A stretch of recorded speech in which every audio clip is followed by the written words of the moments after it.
Estimados amigos, ¿qué tal? ¿Cómo están? Muy buenas noches. Les saluda Marco Antonio Puerta de Instituto La Moneda para darles la bienvenida a esta charla donde vamos a tratar acerca de la declaración y pago de impuestos por inversiones en la bolsa de valores. En este caso, especialmente por una persona natural. Quisiera saber si el audio está correcto, me pueden escuchar. ¿Qué tal? Buenas noches. Ya tenemos en la sala a más de 30 y tantas personas. Por favor, ¿me confirman? Fuerte y claro. Fuerte y claro, perfecto, muchas gracias.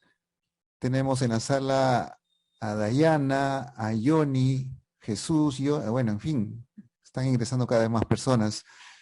Y bueno, para esta charla especialmente tenemos la presencia de un exalumno, ¿no? De nuestros cursos de Bolsa de Valores, que es especialista precisamente en el tema de impuestos, que es Rafael Varela, que ya está con nosotros. Y nos escucha bien, Rafael.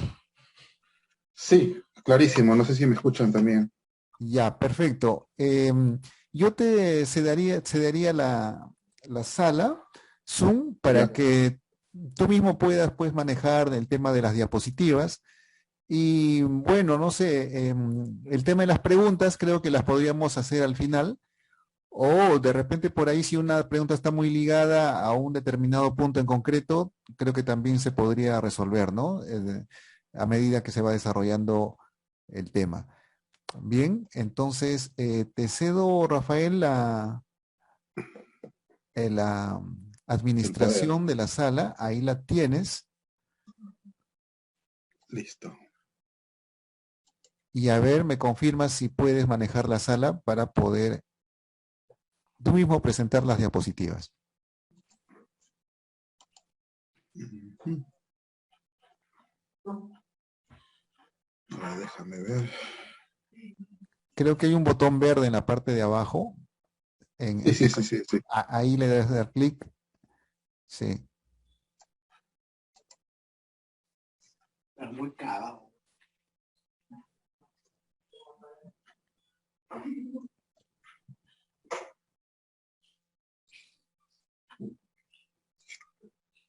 ahí está. Ahí está. Ahora sí. Perfecto, perfecto. Ahora vamos a.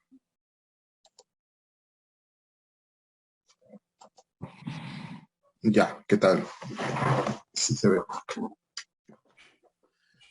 Bien. Adelante, Rafael. Adelante. Más bien les pedimos a las personas que para evitar que se acoplen algunos ruidos extraños a la charla, cerrar los micrófonos, por favor. En todo caso, si desean participar, pueden levantar la mano o abrir el micro para preguntas muy concretas, pero a lo largo de la charla les pediríamos que cierren los micrófonos para evitar los ruidos que se acoplen a los momentos en que Rafael está hablando. Perfecto, muchas gracias. Adelante, Rafael. Ok, Marco Antonio, muchas gracias. Primero que todo, buenas noches.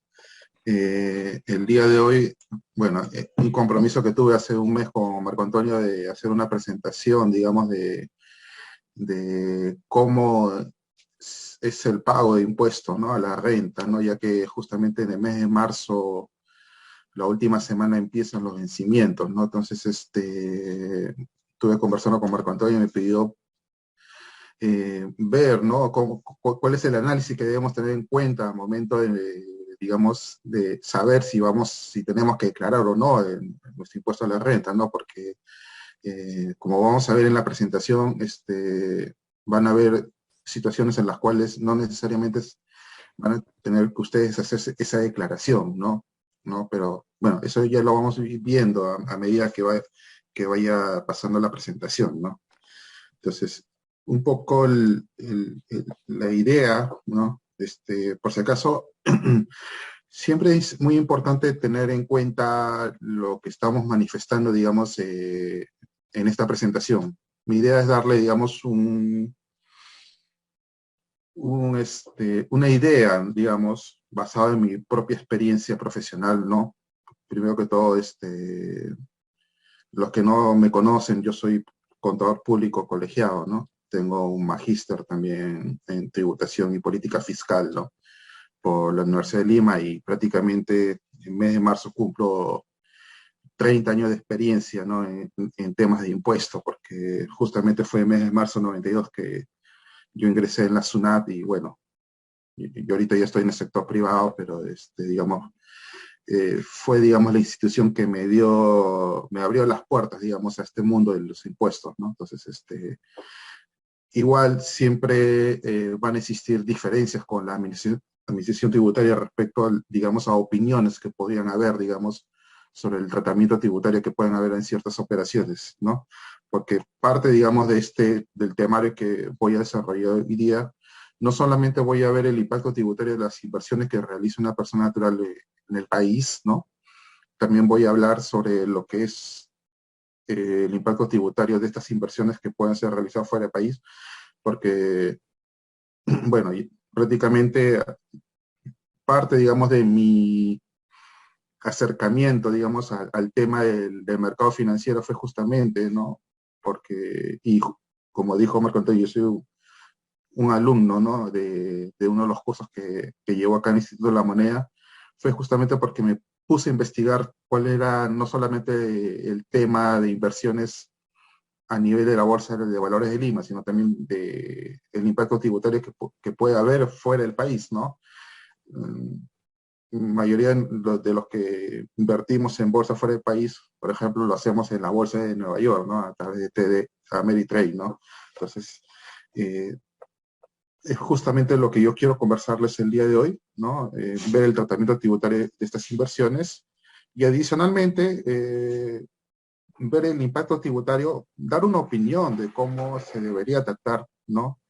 La tributación en el caso de que algunos de ustedes inviertan en criptoactivos, ¿no? En las criptomonedas, ¿no? Porque este es un tema que también, justamente hace un año me pidieron ver unas personas que invertían en este tipo de activos, porque en realidad los criptoactivos son eso, ¿no? Es un bien mueble, no es una moneda en la realidad, si lo vemos desde el punto de vista de las normas que están vigentes en el país, ¿no? Ese es un tema que al final lo voy a tratar, ¿no? Y bueno, de acuerdo a eso, vamos a ir viendo todos estos temas y en el momento pertinente que ustedes quieran, digamos, hacer una pregunta, me lo pueden hacer sin ningún problema, ¿no? Entonces, a ver, empecemos primero por lo que es las inversiones realizadas en la Bolsa de Valores de Lima, ¿no? Eh, este es un cuadro que siempre presento cuando hablo del impuesto a la renta, porque el impuesto a la renta es un, digamos, un impuesto que lo que busca es gravar la ganancia que genera una persona. Esa ganancia puede ser, no sé, a nivel de una inversión, ¿no? Por ejemplo, un valor mobiliario puede ser una inversión en un inmueble o puede ser simplemente producto de nuestro trabajo, ¿no? Entonces, ¿qué pasa? Este tipo de ganancias generan lo que son tan clasificadas, digamos, en varios tipos, ¿no? Pueden haber lo que son las ganancias de capital, que son las que le denominan rentas pasivas, ¿no? Hay otro tipo de rentas pasivas que están vinculadas, digamos, por ejemplo, al alquiler de un bien mueble, de un inmueble, o como les comentaba hace un momento, pueden haber rentas que están vinculadas justamente a nuestro trabajo, ¿no? Y adicionalmente, si nosotros juntamos todos estos elementos, van a generar las rentas empresariales, lo que le llamamos en la ley, o sea, ustedes habrán escuchado, ¿no? Las categorías de rentas que existen en esta norma peruana, ¿no? La primera categoría, la de segunda categoría, la de tercera categoría, que son las rentas empresariales, la de cuarta categoría, que son las de independientes, ¿no? Y la renta de quinta categoría, que son dependientes. Pero el día de hoy solamente vamos a hablar, ¿no? De las rentas de segunda categoría, específicamente lo que son las inversiones en bolsa, ¿no? Pero, ¿qué es lo que sucede? ¿Cuál es lo particular, digamos, de este tipo de ganancia de capital que generan este tipo de renta pasiva, esta renta de segunda categoría? De que tienen un tratamiento diferenciado de acuerdo del lugar en el cual yo invierto, ¿no? Si yo invierto en la Bolsa de Valores de Lima, esta van a generar y a través de la Bolsa de Valores de Lima, por ejemplo, yo adquiero una acción o un ETF, ¿no? Que su origen es en los Estados Unidos, este tiene un tratamiento como una ganancia de capital, pero siempre cuando yo lo haga en la Bolsa de Valores de Lima.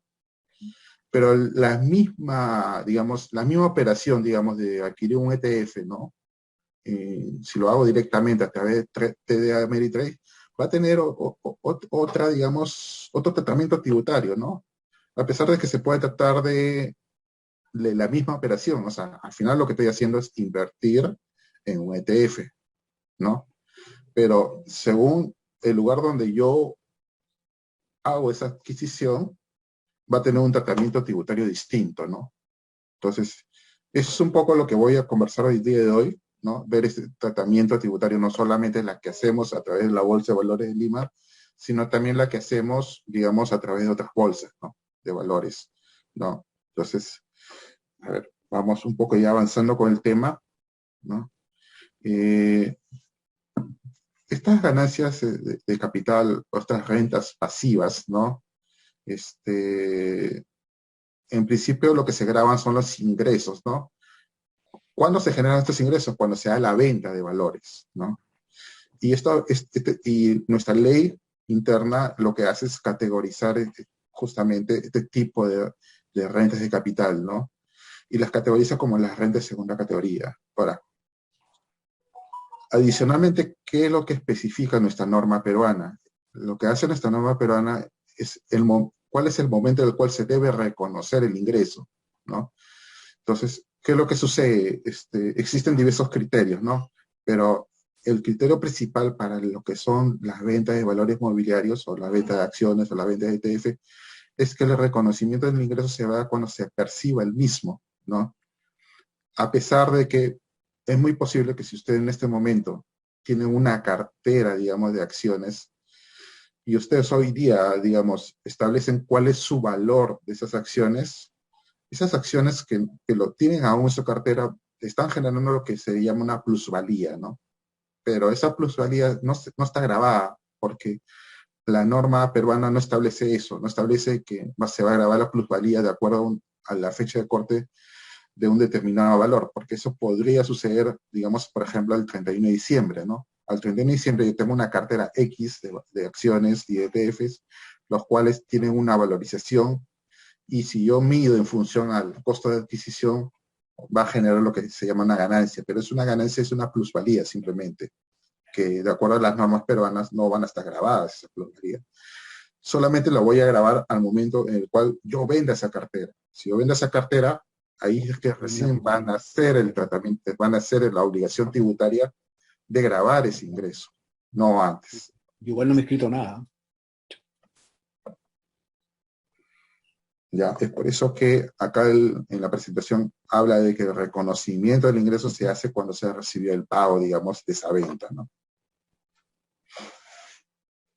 Hay dos conceptos que también vamos a tener en cuenta al momento, digamos, de evaluar, digamos, la venta de estos valores mobiliarios, ¿no? Un concepto es la inafectación. La inafectación es una desgravación del impuesto a la renta, pero que se da porque la misma ley lo establece o porque no existe hechos suficientes para poder gravar una renta. Y se dice que la inafectación es una desgravación de carácter permanente, ¿no?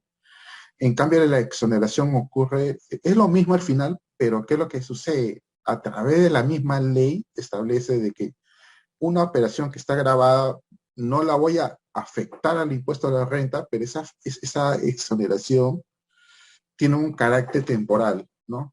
Justo el día de hoy vamos a revisar, por ejemplo, la ley 3341, que es la ley que, digamos, incentiva, ¿no?, la inversión en la bolsa de valores, en las cuales establece una serie de exoneraciones al momento en el cual se venda una acción, ¿no?, un valor mobiliario. Pero, ¿qué es lo que sucede? Esta norma tiene un carácter temporal. O sea, por ejemplo, esta ley, la 3341, está vigente hasta este año, hasta el 31 de diciembre del 2022. Entonces, esperamos que durante lo que falte del año, porque todavía no concluye el ejercicio 2022, el Congreso, a través de una norma, pueda ampliar esa exoneración, si es que se quiere incentivar el uso de la Bolsa de Valores de Lima. Entonces, hasta el momento, según lo que he revisado en los proyectos de ley que existen en el Congreso, todavía no existe un congresista que se haya preocupado por establecer esa ampliación. Por lo general se da en los meses de noviembre y diciembre, ¿no? Entonces se discute y se aprueba este tipo de normas, ¿no? Pero todavía hay tiempo, ¿no? Entonces, este es un concepto importante porque lo vamos a ver ahora que veamos justamente analicemos lo que es el impacto tributario cuando se realiza una venta, digamos, de una acción, ¿no? ¿Y qué es lo que sucede? Nuestra norma ha establecido categorías, ¿no? ¿No? Sobre cuál es el tratamiento que va a tener, ¿no? Cuando se realiza la venta de una acción, de una participación, ¿no?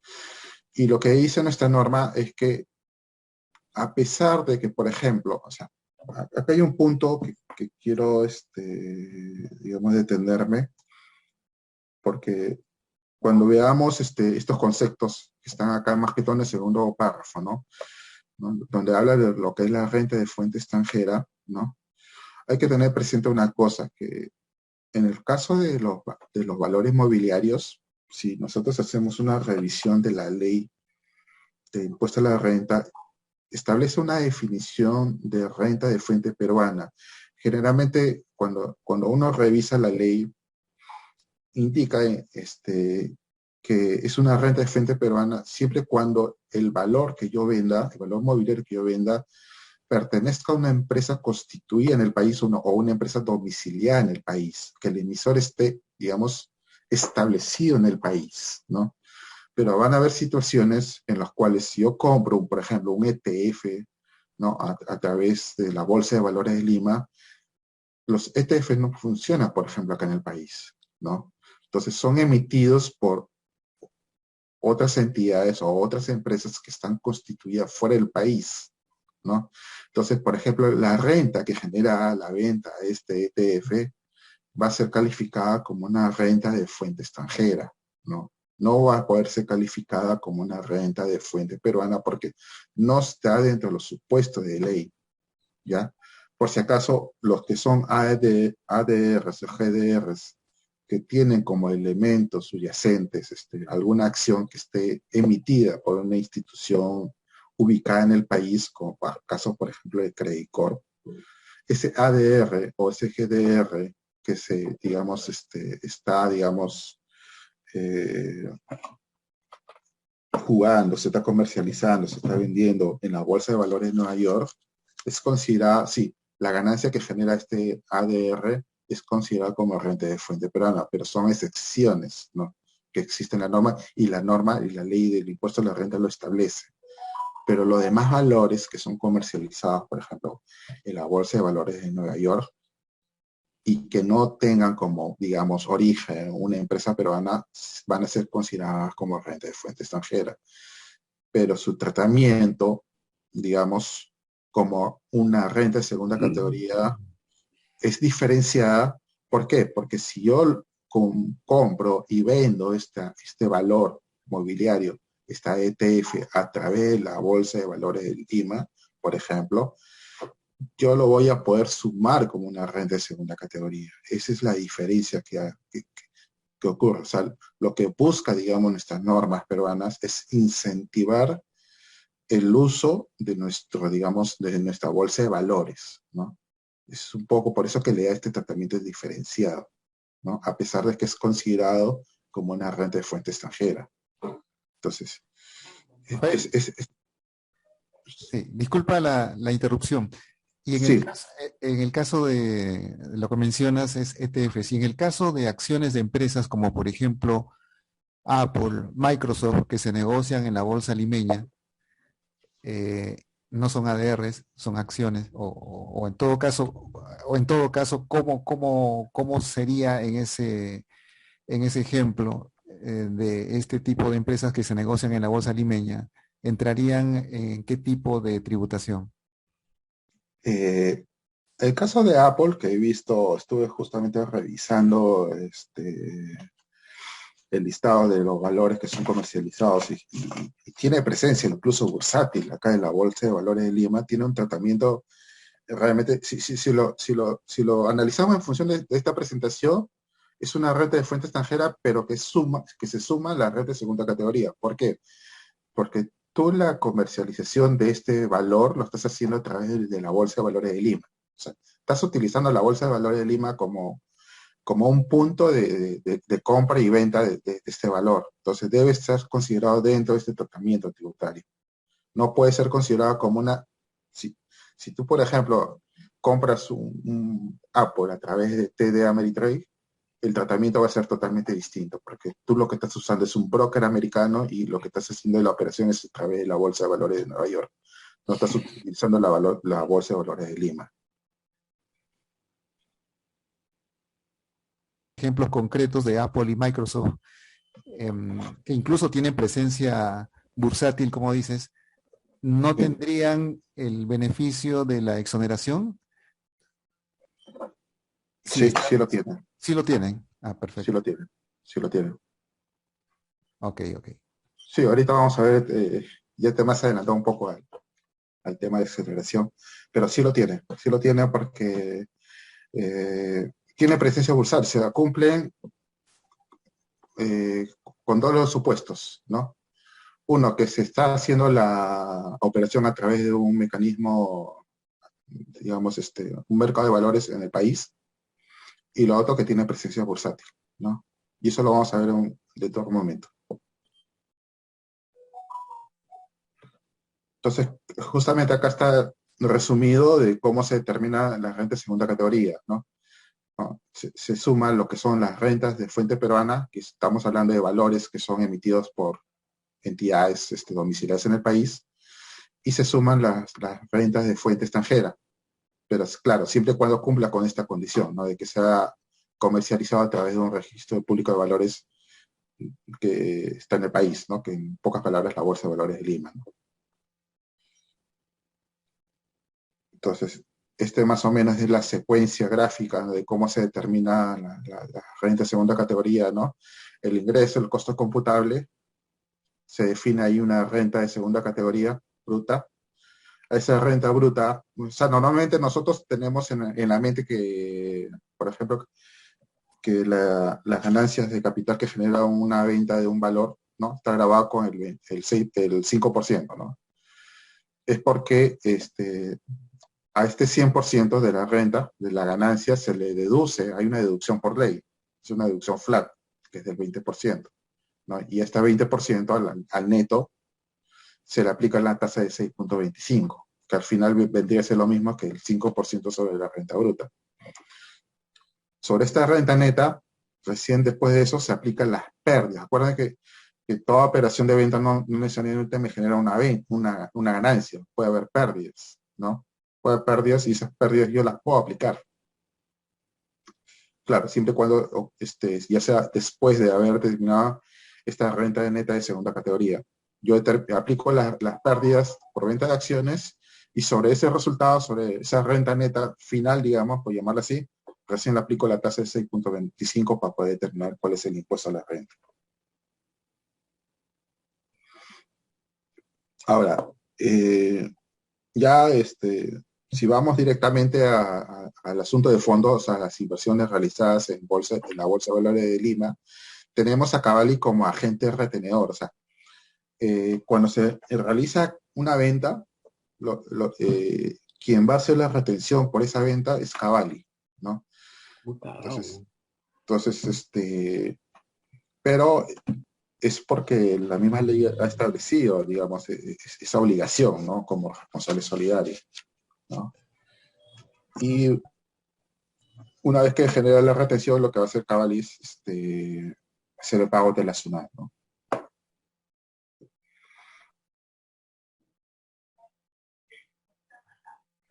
Para lo cual, bueno, Cavalli va a determinar cuál es el costo computable, para determinar la retención inmediata. Lo que va a hacer también es, cada vez que realiza mensualmente este pago de estas retenciones, existe por parte de Cavalli la obligación de entregar un certificado de retención, ¿no?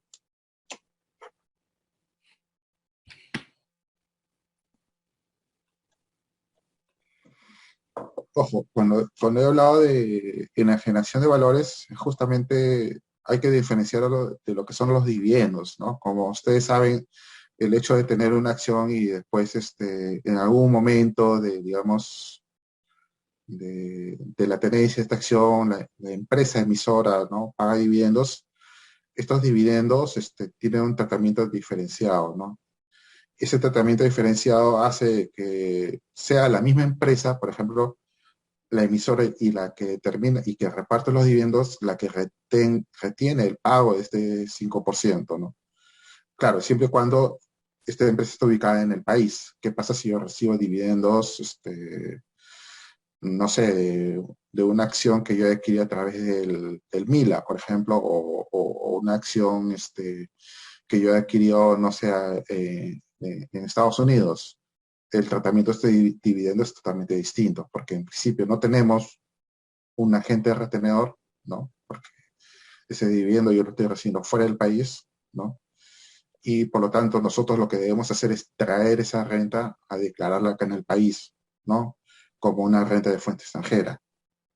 Pero ojo, no va a tener el tratamiento que vimos hace un momento, ¿no? Este tratamiento que vimos acá, ¿no?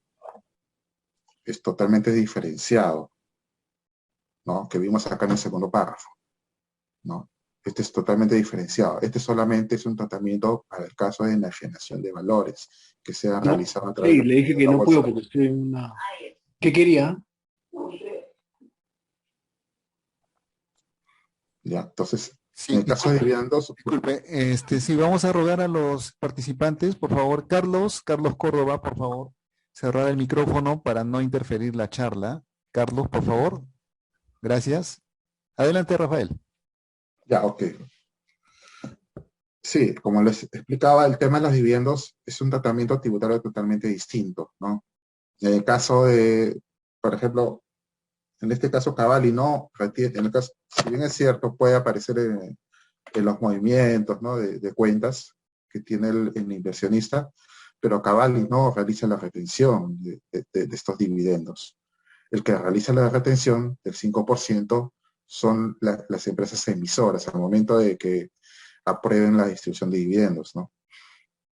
Y si se trata de dividendos pagados por emisores no domiciliados, acá lo que nosotros debemos hacer es traer esa renta y declararla como una renta de fuente extranjera.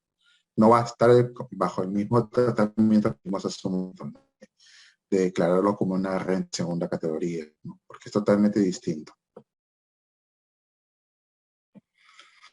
Entonces, aquí justamente ya entramos a lo que hace un momento Marco me consultó sobre el tratamiento, ¿no? De la exoneración, básicamente, de las inversiones que se hacen a través de la Bolsa de Valores de Lima.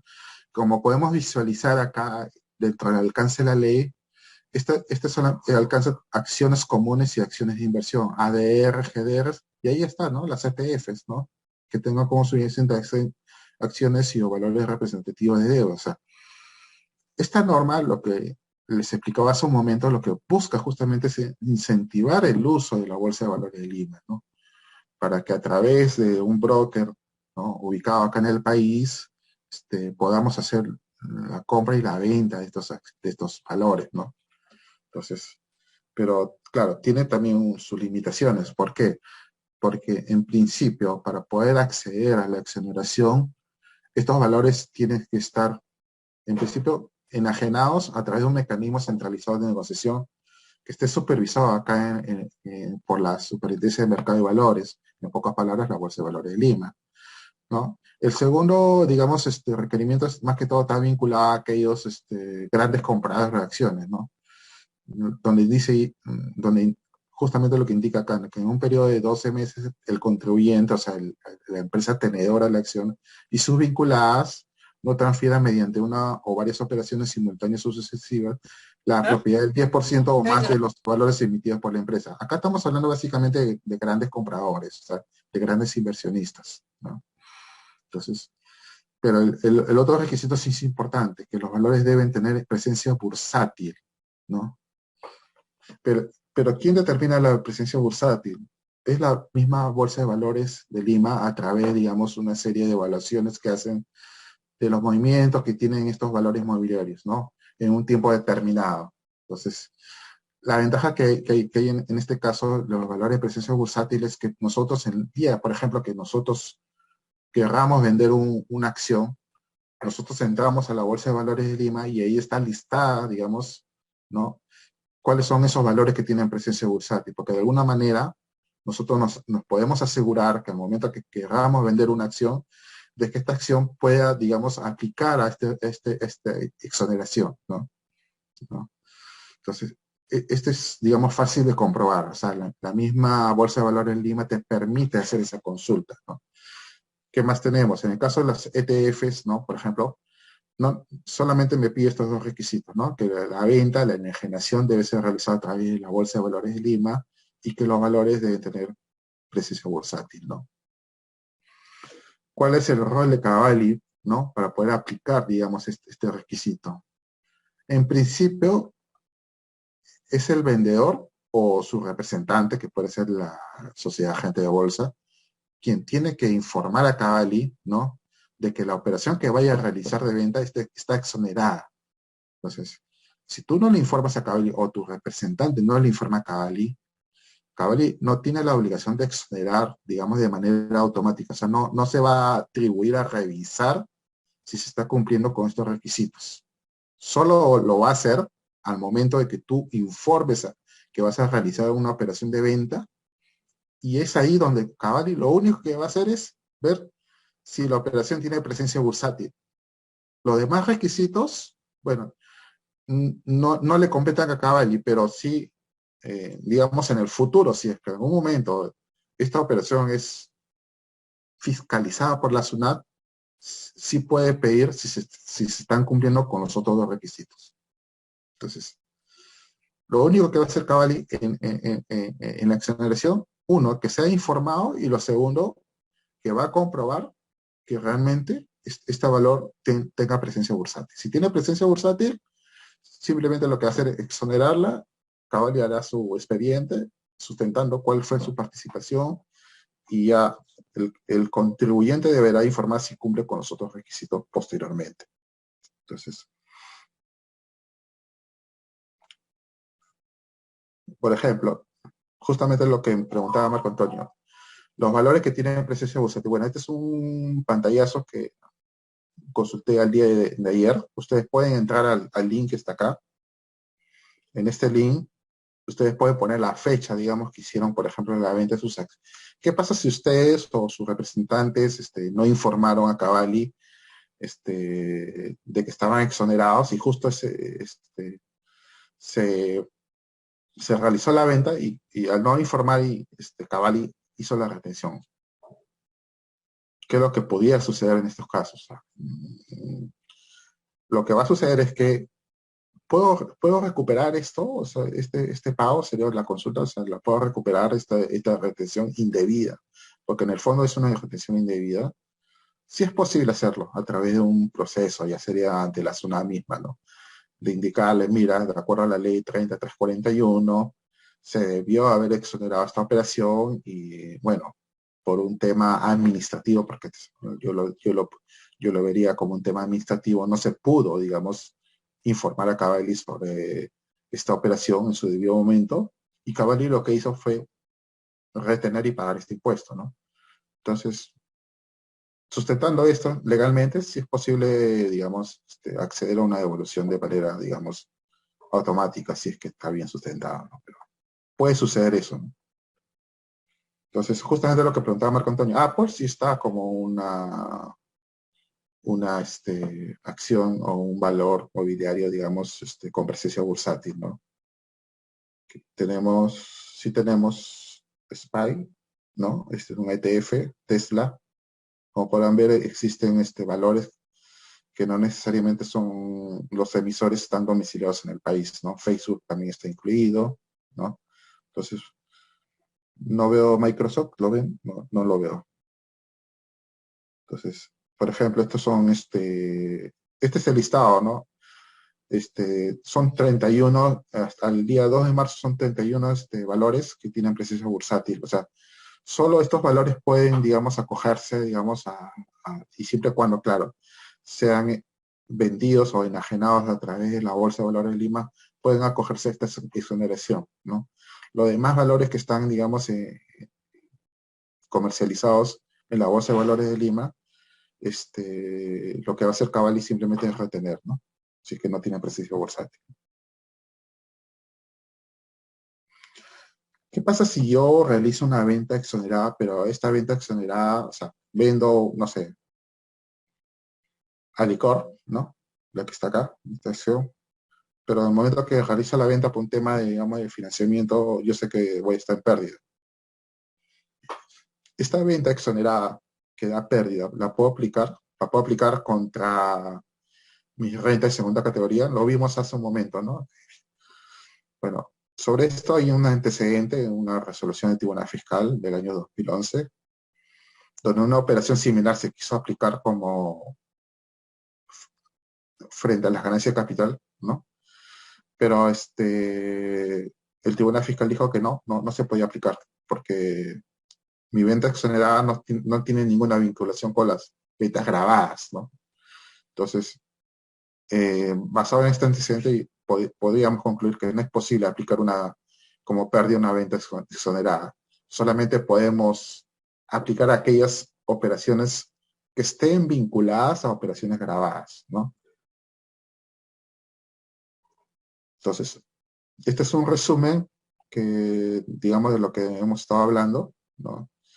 De todos los valores que se pueden comercializar a través de la bolsa y cuáles son los requerimientos que se necesitan y que deben de cumplir, ¿no? Esto ya ustedes lo pueden ir revisando porque al final este es un cuadro de lo que hemos estado viendo. Entonces, ahora vamos a entrar un poquito a ver las declaraciones, ¿no? Como ustedes saben, estas declaraciones empiezan a iniciarse a partir del 25 de marzo hasta el 8 de abril, pero claro, una de las preguntas que de repente ustedes se están haciendo es, ¿debo declarar o no debo declarar? En la realidad, para poder determinar eso, claro, existe, claro, resoluciones de superintendencia donde indican quiénes están obligados a declarar, ¿no? Entonces, dentro de esas, por ejemplo, y que están vinculados que están vinculados, digamos, a las operaciones que ustedes realizan, ¿no? En principio debemos revisar la casilla 362 y la casilla 142. La 362 básicamente está vinculadas a la determinación de la renta de segunda categoría, ¿no? Entonces, si en la casilla 362 me sale un importe a pagar, ¿no? Entonces, un importe positivo a pagar, entonces sí estoy obligado a declarar. Si no me sale un importe a pagar, no estaría obligado a declarar. ¿Por qué les digo eso? Porque si nosotros el 100% de nuestras operaciones las realizamos a través de la Bolsa de Valores de Lima, acuérdense que lo que hace Cavalli en esas 100% de operaciones es determinar qué operaciones están grabadas y qué operaciones están exoneradas. Entonces, por las operaciones exoneradas no hacen ninguna retención, ¿no? Entonces no hay ningún problema. Pero en las operaciones grabadas sí retiene. Entonces, pero esa retención yo lo utilizo como un crédito, ¿no? Para determinar mi impuesto a pagar en la renta de segunda categoría. Entonces, si yo el 100% de mis operaciones me retiene, en el fondo este casillero 362, como lo vamos a ver dentro de un momento, lo que va a ocurrir con este casillero 362 es que va a salir cero el pago. ¿Por qué? Porque la tasa es la misma, o sea, la tasa de retención y la tasa de determinación de la renta de segunda categoría es la misma. Entonces, en pocas palabras, esta casilla 362 debería salir cero, salvo que por ahí exista alguna operación grabada que no ha sido retenida. Que puede ocurrir si es que yo, por ejemplo, voy a la bolsa, no sé, Valores de México, por ejemplo, hago una operación directa a través de la Bolsa de Valores de México, pero esa operación yo la traigo acá al país como una renta de segunda categoría. Como yo lo estoy haciendo a través de un mecanismo en la cual existe un convenio, entonces yo lo voy a tratar esa operación como una renta de segunda categoría.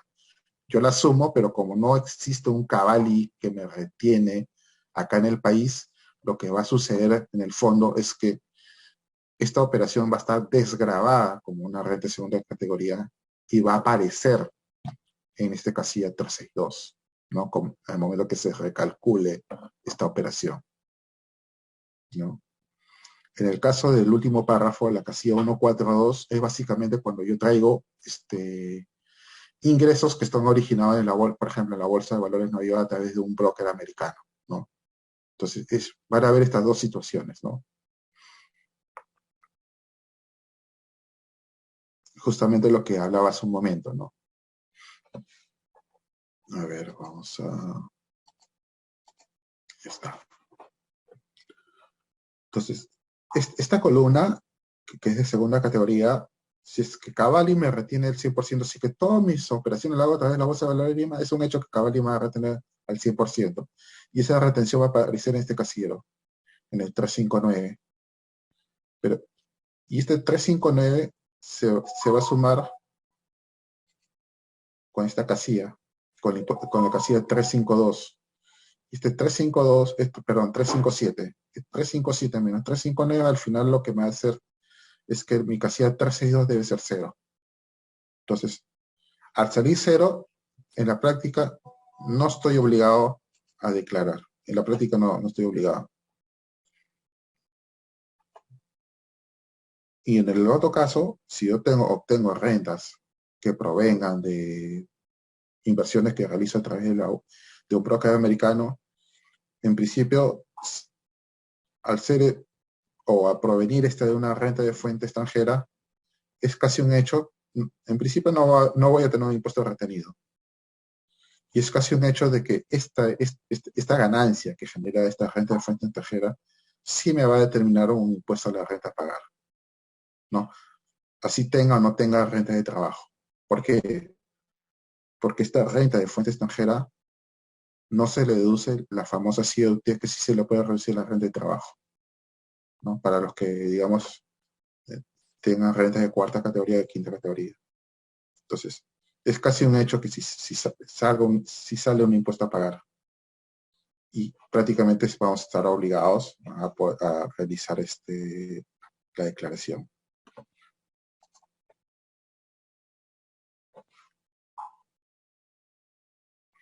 Ahora, ¿qué pasa con aquellas operaciones? Claro, acá hemos hablado de aquellas operaciones que han sido retenidas, por ejemplo, esta columna de segunda categoría, aquellas operaciones que han sido retenidas por Cavalli, ¿no? Pero ¿qué pasa con aquellas operaciones exoneradas? ¿Dónde las declaro? O sea, ¿dónde las tengo que ubicar? Entonces, si nosotros revisamos el PET al inicio, quienes ya han podido ingresar, digamos, existe la casilla 200, que están vinculadas a las rentas exoneradas del impuesto a la renta, en las cuales es ahí donde nosotros debemos declarar estas ganancias que provengan, digamos, de estas rentas exoneradas, ¿no? ¿Y qué pasa con los dividendos? Los dividendos tienen una naturaleza de impuesto definitivo, es decir, el agente retenedor, que es la empresa domiciliada en el país, te retiene un 5% y tiene carácter permanente. Esa no se declara, no se suma acá en la declaración anual. Por sin embargo, existe un casillero del 998 en el cual nosotros debemos ingresar esos dividendos que hemos percibido, ¿no? Tanto las rentas exoneradas que están en el casillero 200 como los dividendos percibidos no van a tener un efecto en el cálculo del impuesto a la renta. O sea, eso no van a generar de que el impuesto a la renta sea mayor, no se suma, ¿no? Solamente tienen para efectos ¿cómo se llama?, de declaración, tiene un efecto informativo nada más, ¿verdad? Y siempre mi recomendación en estos casos, si es declarar las rentas exoneradas. ¿Por qué? Porque en algún momento SUNAT, o sea, como estas rentas probablemente haya ingresado a tu cuenta bancaria, al sistema financiero. Entonces, es importante que estén reflejadas en una declaración, porque en el momento que SUNAT me pida una explicación, porque SUNAT, ustedes saben de que SUNAT ahora ya puede entrar a verificar los movimientos financieros, ¿no?, que tenemos nosotros. Si en algún momento ven esta venta exonerada que ha ingresado a una cuenta bancaria de cada uno de ustedes, lo que va a suceder es que SUNAT te va a pedir una explicación. Entonces tú le vas a decir, ¿sabes qué? Esto proviene de una venta exonerada que yo realicé en tal fecha. Entonces, tú simplemente sacas los reportes y lo que va a hacer simplemente es una validación para efectos de, digamos, de poder, digamos, sustentar, digamos, este movimiento de cuenta. Igual va a suceder con los dividendos, ¿no? Entonces, siempre es bueno declarar estas operaciones, ¿no? Entonces, ¿dónde deben ser declarados? La ubicación, digamos, por ejemplo, de las ventas exoneradas que son realizadas a través de la bolsa, en las cuales Cavalli no ha efectuado su retención, pueden ser declaradas en esa casilla, ¿no? En la 200, como otras rentas exoneradas. Igual sucede con los dividendos. Simplemente lo que se hace es ingresar el RUC del pagador, el monto de dividendos recibido y la fecha de pago. Entonces, eso es lo que te pide SUNAT.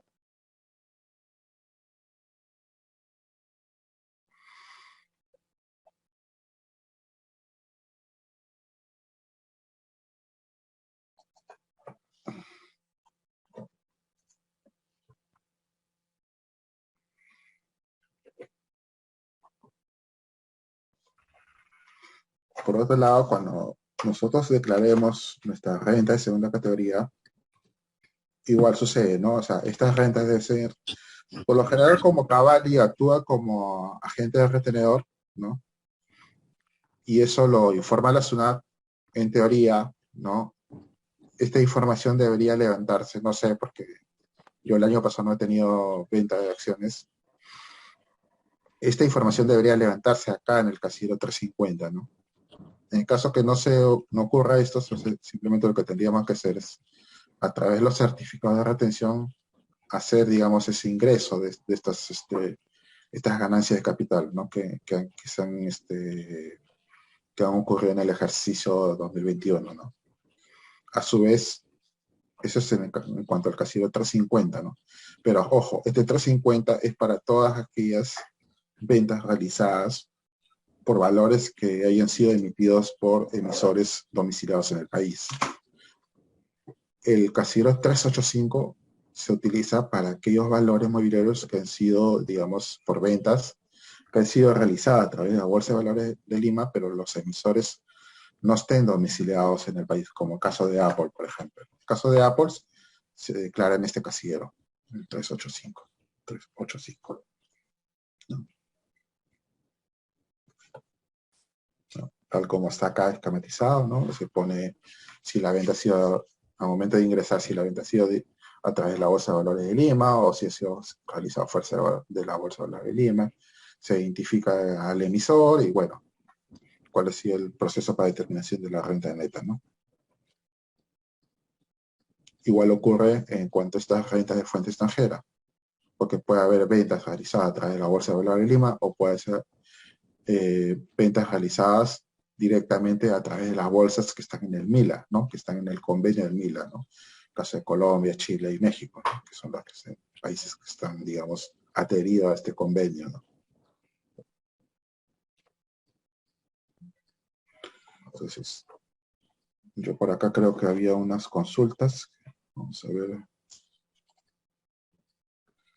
No sé si tienen algunas consultas antes de pasar al tema de inversiones realizadas fuera del país.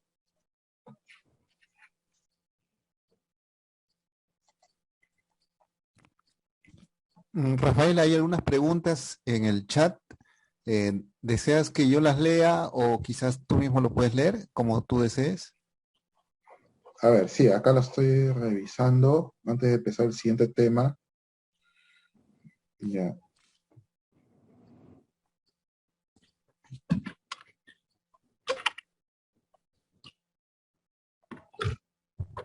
Buenas noches. Sí, buenas Sí, noches. bueno. Adelante, ¿Qué tal? adelante. Marco, buenas noches, ¿cómo está? La pregunta es sobre lo siguiente. Normalmente ustedes han escuchado de criptomonedas. Entonces, lo que ha pasado es lo siguiente. Como todo el dinero ingresaba a la cuenta, entonces ese dinero ingresado lo ha estado declarando por renta de segunda categoría. Como en otros, dentro de las divisiones de renta de segunda categoría hay una opción, creo que aparte de acciones, hay una en la cual con otros ingresos o derivados, ¿ya? La consulta es la siguiente: si él ya pagó el impuesto a la renta mensual, de acuerdo a los ingresos que ha tenido. ¿Está obligado a hacer el balance anual? Ya, el tema de criptomonedas o criptoactivos, me gustaría un poco dejar tu pregunta al final, porque yo tengo un análisis distinto sobre el tratamiento tributario, o sea, sobre el tratamiento de considerarlo como renta de segunda categoría. ¿Ya? Ya. Sí, es parte, digamos, de la presentación. Yo voy a explicar el por qué no debería considerarse como renta de segunda categoría. Y nada, me gustaría por favor dejarlo en suspenso hasta que veas mi Ok. análisis tributario y de Ya, ahí terminamos de ver ese tema. ya. Gracias. Sí, sí, sí, no, ¿para qué? O sea, eh, a ver, Sauder TV, bueno, eso habría que ver, habría que entrar, digamos, al overview de estos valores mobiliarios y ver dónde se originan, quién es el emisor. O sea, ahorita no te podías decir porque tendría que revisar el overview y ver dónde se emitieron para saber si son consideradas renta de fuente energética o no. Entiendo de que Sauder, por ejemplo, el caso de Sauder es una sucursal, ¿no? Pero la sucursal emite acá en la Bolsa de Valores de Lima. O sea, el emisor puede estar acá. O sea, tendría que revisar, como te explico, el overview para decirte si son renta de fuente extranjera o no. Entonces, el overview te lo va a decir de todas maneras. Ahora, Sauder tiene acá, de todas maneras, un RUC, o sea, tiene una constitución, ¿no? Entonces, si es posible que sea emisor, sí. En el caso TV no te puedo asegurar. Ahora, los commodities no están considerados en la Bolsa de Valores de Lima. Los commodities, estamos hablando de otro tipo de valores. Entiendo de que la Bolsa de Valores no comercializa commodities. Eso se comercializa en otras bolsas, ¿no?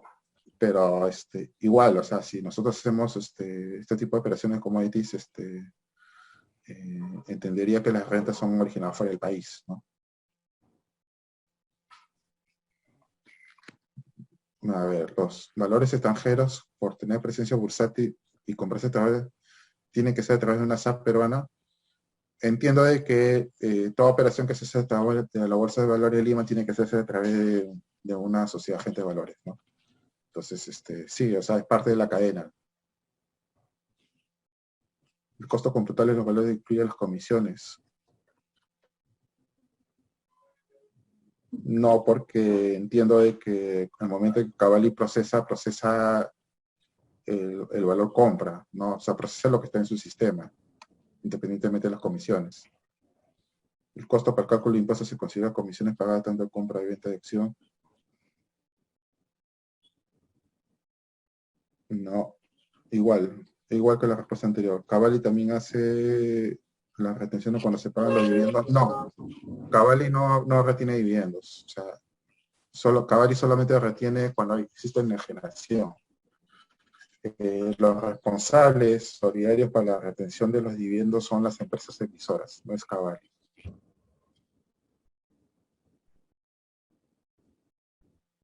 En caso Cavalli, la retención es declarada anualmente.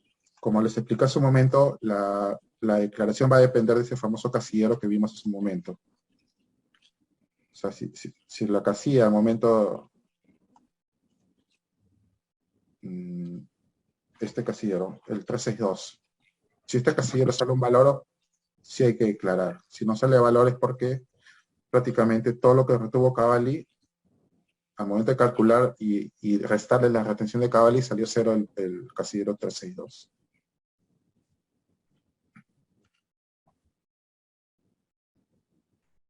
¿Cómo vemos lo que nos ha retenido Cavalli? Estuve investigando ese tema, ¿no? Porque yo no tengo ahorita cuenta en un broker de acá de Perú, yo tengo cuenta en broker de Estados Unidos. Entiendo de que el broker, o sea, lo que tú puedes hacer es ir a la página Cavalli, inscribirte con una información que te va a pedir, que se supone que es la que te va a proporcionar la sociedad agente de bolsa y te va a generar una cuenta. Ahí tú puedes, una vez que Cavalli apruebe, digamos, esa inscripción, tú puedes tener acceso, digamos, a la información que Cavalli ha, digamos, procesado, tanto de retenciones como de exoneraciones. Eso es lo que pude, digamos, rescatar al momento de consultar la página de Cavalli. ¿Cómo puedo conseguir el comprobante de retención sobre dividendos realizado por una empresa emisora? Eso hay que coordinar. O sea, yo creo que ahí el tema operativo tendrías que coordinarlo con tu sociedad agente de bolsa o con la empresa emisora, porque sí es una información que deberían darte. Consulta, si empresa Coca-Cola te aplica impuestos a los dividendos y te deposita la diferencia, ¿tengo que pagar impuestos nuevamente en Perú? O sea, no sé si esta pregunta está vinculada a que, por ejemplo, en Estados Unidos, ¿no? Porque en Estados Unidos ocurre esto. Cuando en Estados Unidos te pagan dividendos, TD actúa como agente retenedor y te retiene, si no me equivoco, el 30% sobre los dividendos. Hablo de dividendos, sobre los dividendos. Entonces, eso es porque las normas americanas establecen una retención para un no residente o un no domiciliado, ¿no? Entonces, esa es una imposición que te da las normas de Estados Unidos. Lamentablemente, con Estados Unidos no tenemos un convenio para evitar la doble imposición, ¿no? Porque el momento que nosotros nos hemos inscrito en TD Ameritrade, TD Ameritrade te ha hecho llenar un formulario para la IRS, ¿no? La 8W, creo que es, NE. En ese formulario tú indicas que eres no residente para efectos de los Estados Unidos o no domiciliado, y lo que hace ese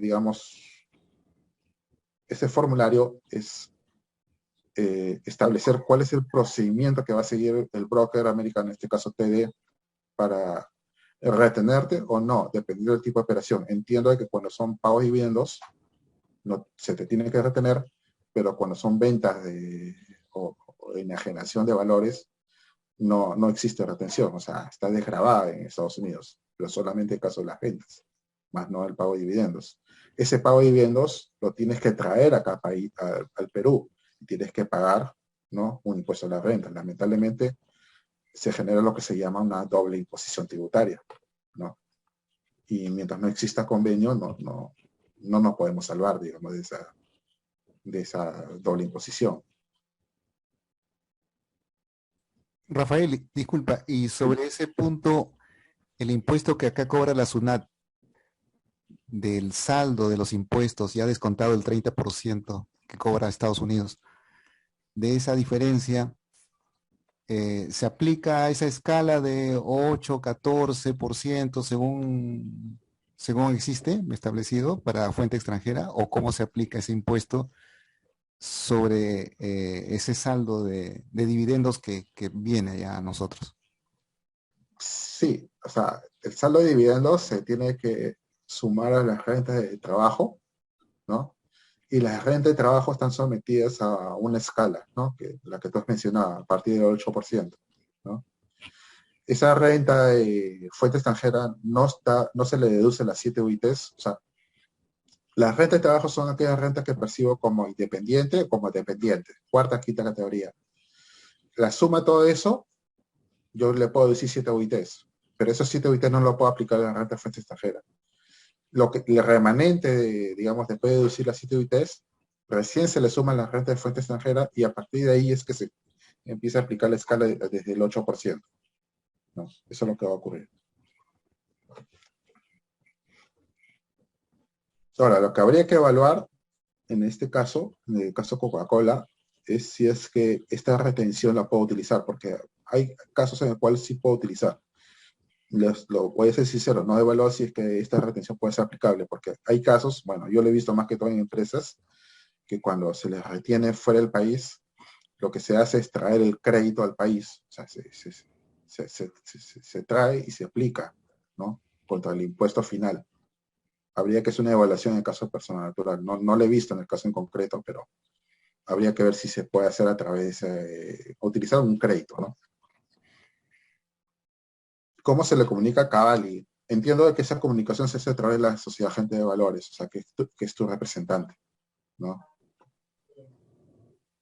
En el caso que sea extranjero, y en el caso que sea en el extranjero y no en la bolsa de valores. No, es que lo que pasa es si en el extranjero hay que evaluar dos cosas. Si la operación la estoy realizando directamente en una bolsa que esté en el MILA, ¿no? No sé, Colombia, Chile y México, o si esa operación la estoy haciendo a través de un broker americano. Ambos tienen tratamientos diferenciados, ¿no? En el caso del MILA, si lo puedo sumar como una renta segunda. En el caso de una operación realizada a través de un broker americano, sí lo tengo que tratar como una renta de fuente extranjera, o sea, sumarla a la renta de trabajo. ¿Qué más tenemos acá? Si la ganancia de capital retiene Cavalli y por dividendo me retiene el emisor, entonces debo presentar declaración anual. Es que en ese caso hay que ver, es que en la realidad la obligación va a depender de cada persona. O sea, cada persona tiene un universo de ingresos. Puedes tener, no sé, propiedades que las alquilas, que te generan renta de primera categoría. Tienes un trabajo que te genera una renta de quinta categoría. O sea, en la realidad lo que se hace es una evaluación integral de toda la persona, dependiendo de los ingresos que genera esa persona. Pero si tú, en el fondo, solamente estás desarrollando renta de segunda categoría, ¿no? Y el 100% de tus enajenaciones las retiene Cavalli o te las exonera, entonces, solo en ese caso en concreto, no tienes la obligación de presentar la declaración anual. Esa sería mi respuesta, digamos. El pago de renta de segunda categoría se hace el mes siguiente a la enajenación del valor. Es que el pago, en la realidad, quien lo hace es Cavalli. O sea, Cavalli actúa como agente de retenedor. Lo que va a suceder ahora en marzo es que nosotros tenemos que evaluar si es que si estamos obligados o no a presentar la declaración anual. Eso es lo que sucede. Cuando actúa un agente de retenedor, en la realidad la persona natural no está obligada a hacer un pago a cuenta. Buenas noches. Muchas gracias. Cavalli siempre retiene los impuestos si se compran los valores en la Bolsa de Valores de Lima. Sí. Sí o sí, sí, porque es ese responsable solidario. En dividendos percibidos se incluye los dividendos de segunda categoría. Bueno, se incluye como informativo, como lo explico hace un momento. Los casilleros 219.98 le sirven a la SUNAT para el cruce de información. Bueno, en realidad todo lo que ingresa en las declaraciones sirve a la SUNAT, ¿no? Porque lo que va a hacer SUNAT al final es cruzar información de Cavalli. O sea, Cavalli no solamente informa las retenciones, sino informa presiones exoneradas. Entonces, todo eso lo utiliza SUNAT para hacer sus cruces, para determinar, en el caso de persona natural, sí que puede existir un incremento patrimonial, que es un tema aparte. No quiero meterme en este tema de incremento patrimonial porque si no, estamos hasta mañana. ¿Podría explicar una venta de acciones en la página de SUNAT, por favor? Bueno, en las presentaciones están básicamente cuáles son los casilleros que se utilizan, ¿no? A partir de qué monto que debe declarar. Dentro de las obligaciones que existen, ¿no? Digamos, de declarar, ¿no? El hecho de que salga saldo a favor en el casillero trascedido no existe un monto. O sea, si existe un monto, pues la norma dice, basta que exista un saldo a favor del fisco, es que yo debo declarar. O sea, en la realidad no existe un monto mínimo.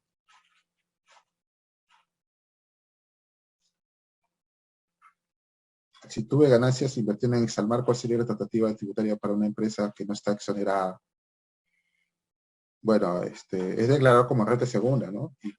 Y ver si esa operación lo hice a través de la bolsa y Cavalli retuvo. Si no retuvo, o sea, o si la operación lo hice fuera de bolsa y no hubo retención, ahí sí tendría que haber un pago, ¿no?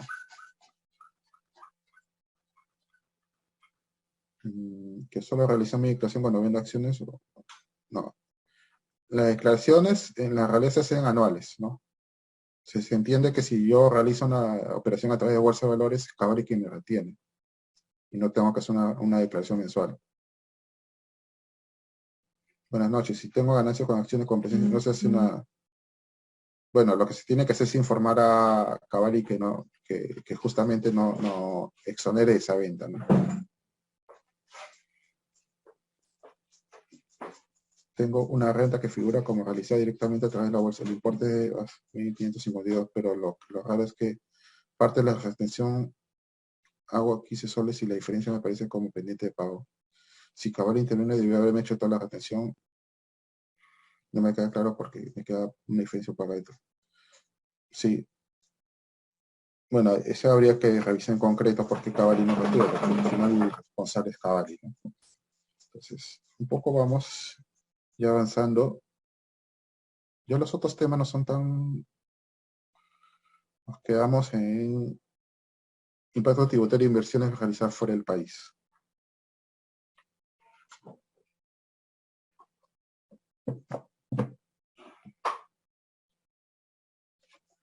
En el fondo, o sea, claro, una de las preguntas que siempre se hacen es que si debo declarar o no mis rentas que genero fuera del país.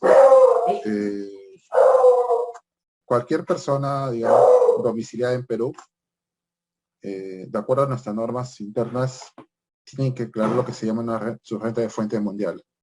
Esa renta de fuente mundial está conformada por dos, digamos. Mi renta de fuente peruana y mi renta de fuente extranjera. Entonces, indudablemente y lamentablemente sí tenemos que declarar la totalidad de nuestras rentas, ¿no? Porque nuestra ley lo establece de esa forma, ¿no? Entonces, ¿qué es lo que sucede en el caso específico de, digamos, de las inversiones que realizamos? Que si nosotros invertimos o compramos un valor de un emisor ubicado, no domiciliado, ubicado fuera del país, el tratamiento que tenemos que darle es una renta de fuente extranjera.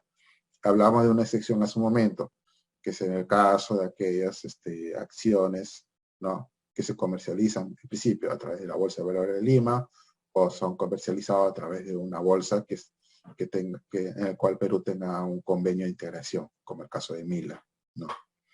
Entonces, esas rentas de fuente extranjera tienen un tratamiento distinto. Se tienen que evaluar, o sea, tienen que calificar como una renta de segunda categoría, ¿no? Lo demás, no. Entonces, esta renta de fuente extranjera, lo que va a suceder es que se suman a la renta de trabajo y están sometidas, ¿no?, a tasas diferenciadas, ¿no? Y son declaradas, ¿no?, en el casillero 116. En ese casillero 116, lo que se hace simplemente es determinar cuál es el tipo de renta, ¿no? Este concepto de régimen de transparencia fiscal, o sea, si yo estoy invirtiendo a través de un broker americano, lo que yo tengo que poner es una renta sin régimen de transparencia fiscal. La transferencia fiscal está vinculada a que si yo realizo inversiones, por ejemplo, a través de un país que de baja imposición tributaria, como por ejemplo el caso de Panamá, ¿no?, lo que comúnmente se le llaman paraísos fiscales, ¿no? Entonces, esos paraísos fiscales, de acuerdo a nuestras normas, son calificados como régimen sin transparencia, o sea, que es un régimen de transparencia fiscal, ¿no? Pero en el caso de broker americano, no. Entonces, lo que tenemos que poner es una renta sin régimen de transparencia fiscal, ponemos el país, en este caso Estados Unidos, y ahí ponemos los demás, digamos, opciones que te piden, ¿no? Básicamente el emisor. Si se dan cuenta, ¿no? Si se dan cuenta, si nosotros ponemos, por ejemplo, Estados Unidos, y nosotros queremos levantar esto, ¿aplica beneficio para evitar doble imposición? No se puede, digamos, levantar acá ya la opción. ¿Por qué? Porque con Estados Unidos no tenemos firmado. Pero si nosotros, por ejemplo, ponemos México, ¿no?, Colombia, por ejemplo, y Chile, con esos tres países sí tenemos convenio para evitar doble imposición. Claro que había que ver cuál es el beneficio que nos da. O sea, ese tema no lo estoy tratando en este momento, pero puede darse ese caso, ¿no?, de que sean otros países, y en esos otros países sí pueden existir convenios para evitar doble imposición. Entonces,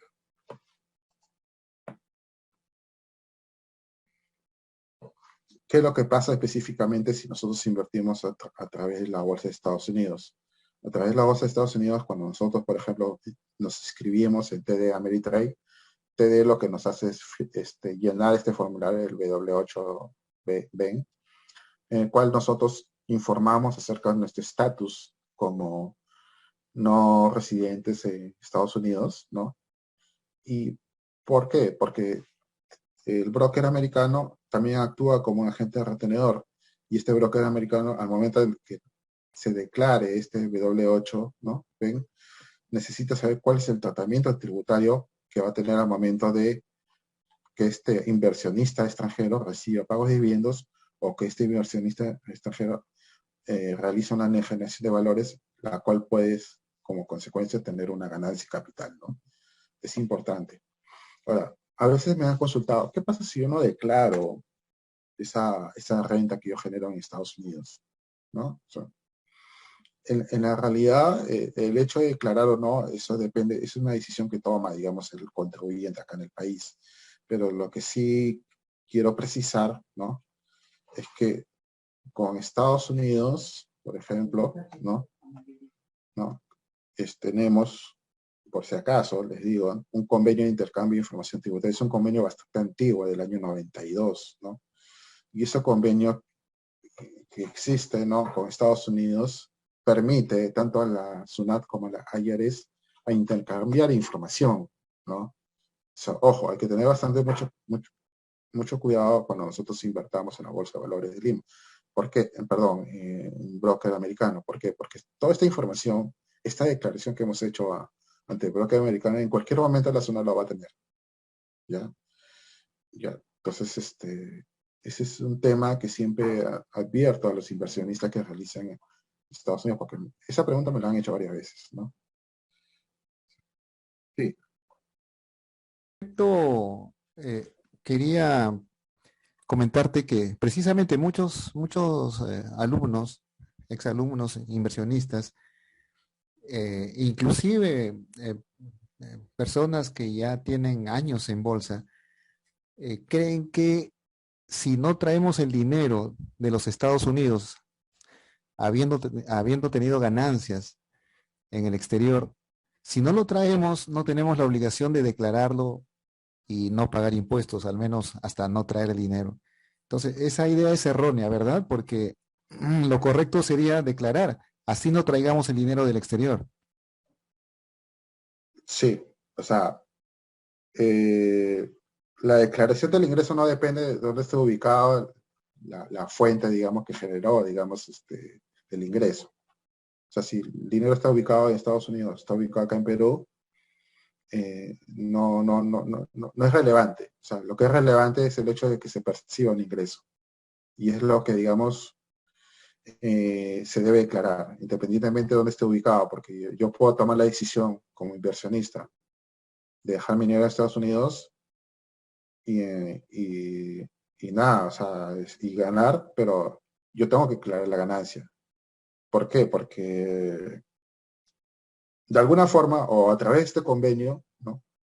O a través del movimiento bancario que algún momento el inversionista realizó, porque ¿qué es lo que sucede? Al momento que yo hago una transferencia, por ejemplo, fuera del país, esta transferencia me genera, por ejemplo, un ITF, ¿no? Y ese ITF, el banco le informa a la SUNAT, pero al momento de informar ese ITF, también el banco dice, por si acaso este ITF se generó porque este señor, ¿no?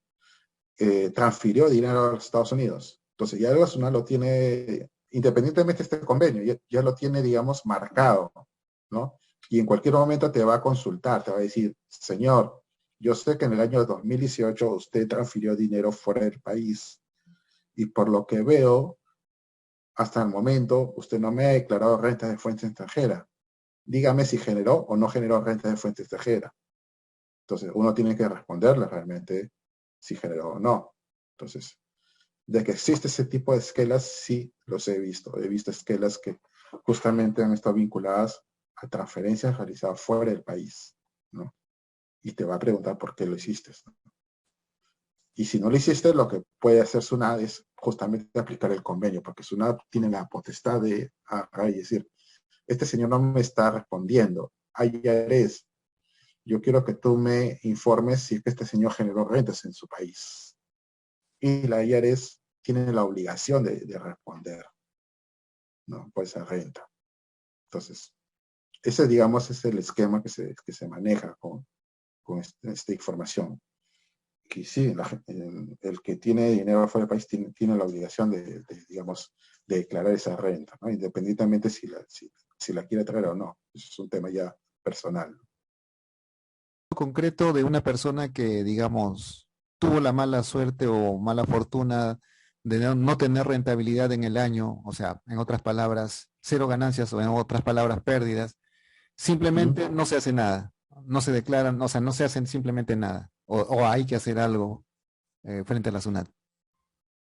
A ver, lo que pasa es que si hablamos específicamente de una inversión realizada en bolsa americana, todas las operaciones, o sea, ¿cómo es que yo determino mi renta de fuente extranjera? Yo lo que tengo que es sumar y restar todas mis operaciones, mis ganancias y mis pérdidas que se generaron en un ejercicio determinado y ver cuál fue el resultado. Si el resultado fue ganancia, bueno, sí la tengo que declarar. Si el resultado fue pérdida, no la declaro porque no puedo declarar negativo en el casillero de renta de fuente extranjera. Pero claro, yo lo que debo tener es mi legajo, ¿no? Lo recomendable es, usted sabe que existe el dicho papelito manda. Entonces, lo recomendable es tener un expediente en el cual yo controle por qué generé pérdida. Porque si bien es cierto, de repente no estoy obligado a presentar una declaración ni a declarar esa pérdida, pero SUNAT puede preguntarte, oye, yo sé que tú tienes dinero fuera del país, dime, ¿por qué no declaras tu renta de fuente extranjera? Entonces tú simplemente sacas tus reportes y indicas, no, lo que pasa es que no declaro, no es porque no haya querido declarar, simplemente porque en este año yo generé pérdida, porque la bolsa estuvo mal, ¿no? Y bueno, ahí está, lo vas a sustentar con esto. Si quieres tú, consúltale a la IARES si generé pérdida o no, porque esa información, de hecho, que el broker lo va a informar a la IARES y a través de ese cruce va a poder certificar de que hubo pérdida.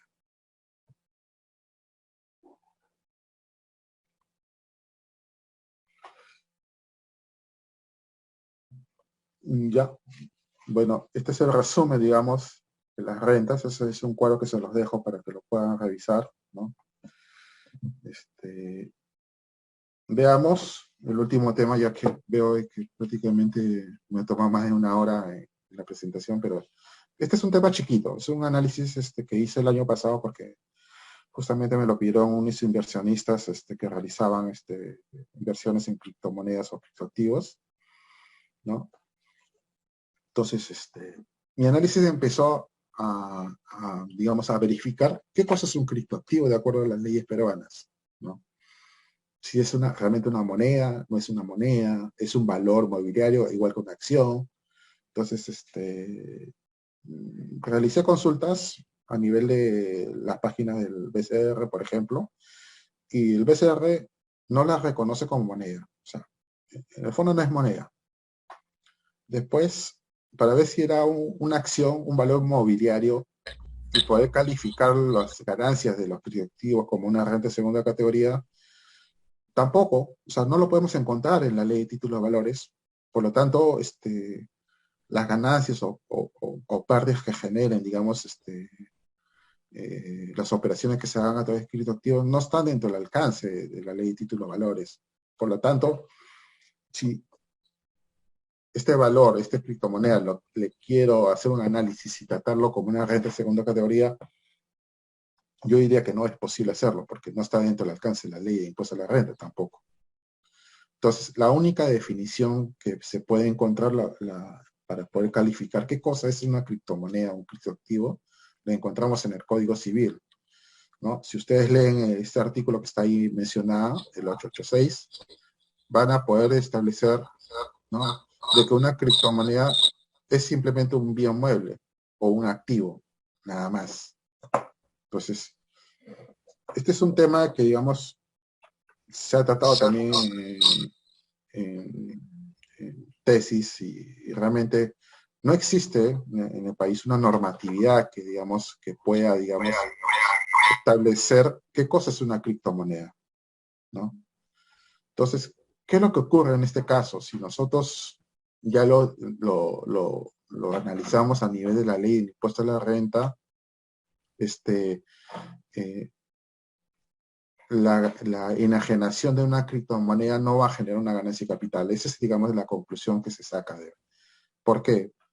Porque lo que sucede en la ley de impuesto a la renta es que son las ganancias de capital, lo que origina una ganancia de capital es la enajenación de un valor mobiliario, pero como no está en la definición de la ley de títulos de valores, no la recoge, entonces no la puedo calificar como una ganancia de capital. Al final, la conclusión que se llega, digamos, sobre la ganancia que genera una venta de un criptoactivo es que simplemente es una venta o un ingreso inafecto, ¿no? Porque la misma ley dice, ¿no? No constituye la ganancia de capital gravable por esta ley el resultado de la enajenación de los siguientes bienes efectuados por una persona natural. Ojo, acá el análisis lo estoy realizando desde el punto de vista de una persona natural, no lo estoy realizando desde el punto de vista de una empresa, porque cambia toda la historia de la criptomoneda. Entonces, ¿qué es lo que sucede? Al no calificar como una ganancia de capital y simplemente califica, de acuerdo a las normas del Código Civil, como un bien mueble, entonces la venta de un bien mueble que realiza una persona natural no habitual es una venta al final inafecta, ¿no? Entonces, esa es una opinión que, digamos, muchos de los tributaristas a nivel del país lo recogen. Les aseguro que la SUNAT no tiene la misma opinión, tiene una opinión distinta, pues por eso que pongo ese aviso al comienzo, porque en la SUNAT, cuando se llama la SUNAT, ellos te dicen que es una red de segunda categoría, y en realidad no lo es, porque como les he sustentado a través de esta presentación, un criptoactivo es simplemente un bien mueble, no es un valor mobiliario, entonces por lo tanto no puede ser una ganancia capital, ¿no? Entonces debe ser calificada al final como una renta inafecta. Y un poco ya recogiendo la consulta que se hizo hace un momento, si es que esta ganancia por venta de criptomonedas deben o no deben declararse, o deben o no deben pagarse el impuesto al capital. Según mi opinión, no deberían pagarse. No deberían pagarse y deberían, lo que sí podrían declararse como una renta inafecta, ¿no? En el casillero 201, ¿no? Yo sé que van a haber otras opiniones totalmente diferenciadas, pero al momento de, digamos, realizar este análisis deben estar debidamente sustentadas, ¿no?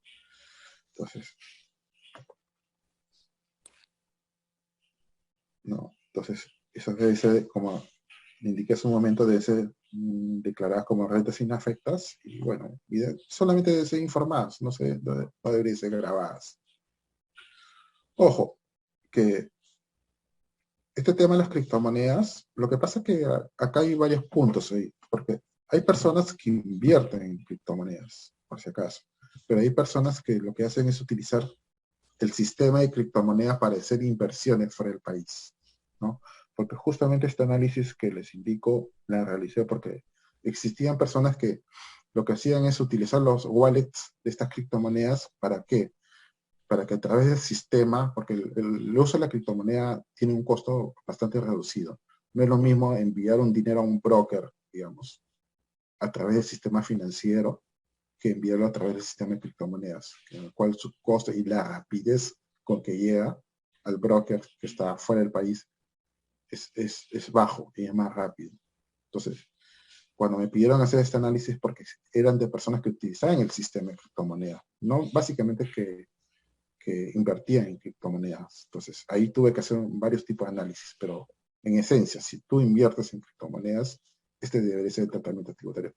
Pero si tú utilizas criptomonedas para obtener rentas a través de inversiones distintas, ¿no? Puedes invertir igual en bolsa, pero simplemente utilizas el sistema de criptomonedas, ahí el tratamiento va a ser totalmente distinto, por si acaso. Yo no sé si hay más preguntas sobre esto, porque ya creo que con esto terminaríamos.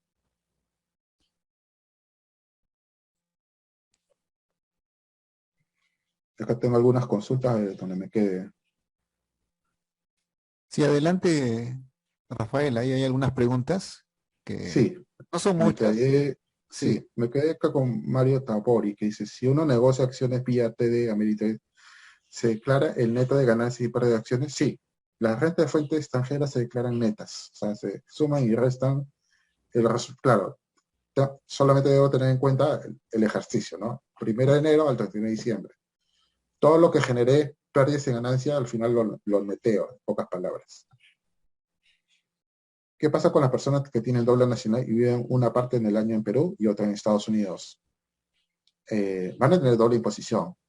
El problema con Estados Unidos y aquellas personas que en algún momento salieron del país y residieron en Estados Unidos y aplicaron a la nacionalidad de Estados Unidos, el tema es que la nacionalidad los va a perseguir de por vida. Así no vivan en Estados Unidos.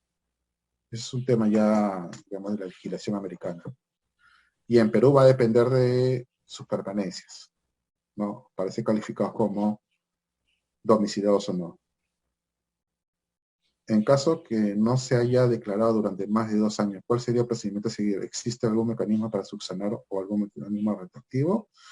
Si es que, digamos, se estuvo en la obligación de declarar, sí se puede declarar. O sea, el aplicativo no es que se cierra por el ejercicio. O sea, la persona que está obligada a declarar simplemente lo que debe tener su RUC, su clave SOL, lo que va a hacer es regularizar la presentación de su declaración, va a tener que pagar su multa, si que estuvo obligado va a tener que pagar su multa por no declarar, y con eso ya está solucionado todo. Y si tiene tributos por pagar, lo va a tener que pagar, ¿no? Claro que por sus respectivos intereses, ¿no?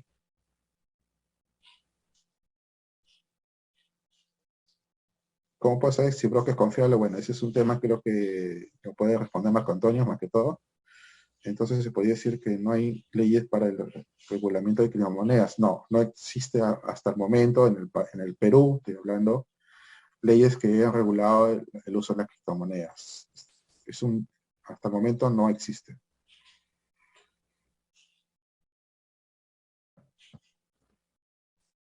¿Qué impuesto de segunda categoría se paga? Bueno, lo que hace Cavalli básicamente es retener todos los impuestos que están vinculados a la enajenación de valores. No retiene lo que son dividendos, eso lo hace el emisor de los valores. Yo creo que esas serían todas las consultas que se han realizado, no sé si hay otra.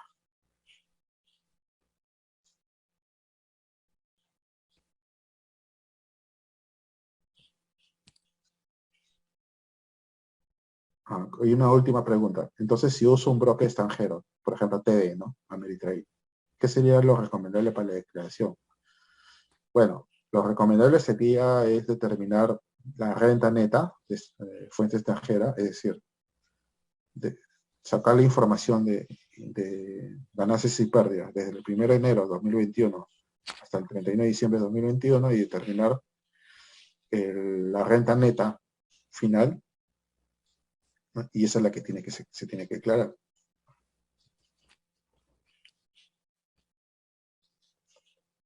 Si una persona es independiente, solo tendría que pagar los impuestos a la renta extranjera. Si una persona es dependiente, allá. Lo que sucede es que el dependiente genera renta de quinta y esa renta de quinta, si tiene renta de fuente extranjera, se va a sumar al final y va a tener que recalcular su impuesto a la renta. Entonces, el efecto se va en el recálculo realmente.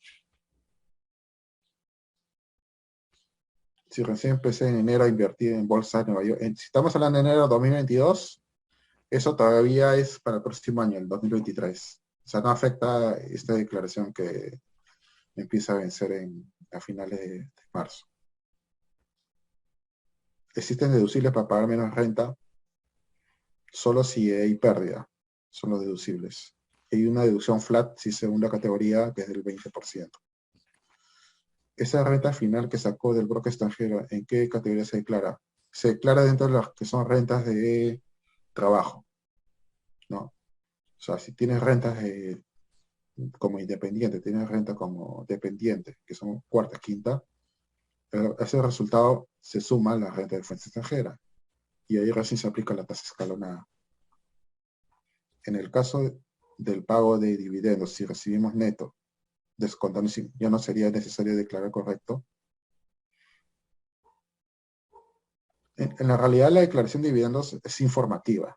O sea, el ejemplo que les puse es en el casillero de información. O sea, ese dividendo no tiene en la realidad un efecto neto en la determinación del impuesto a la renta. Es informativo.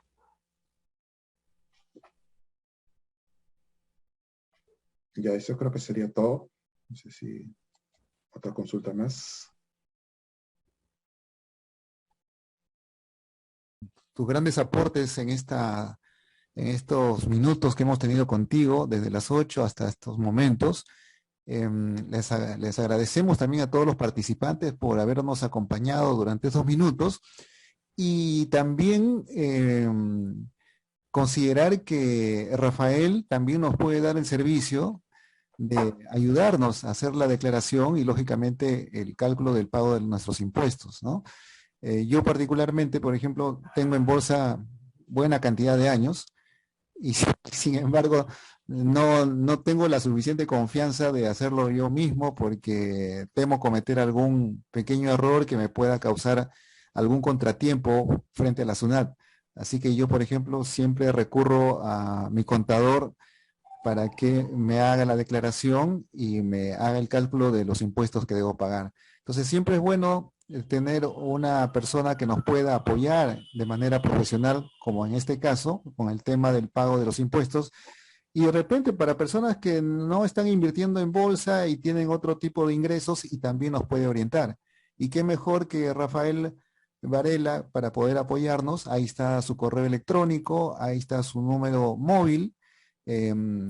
Con la venia tuya, Rafael, de repente podemos publicar tus contactos a través del grupo de WhatsApp, a pesar de que ya estás en el grupo.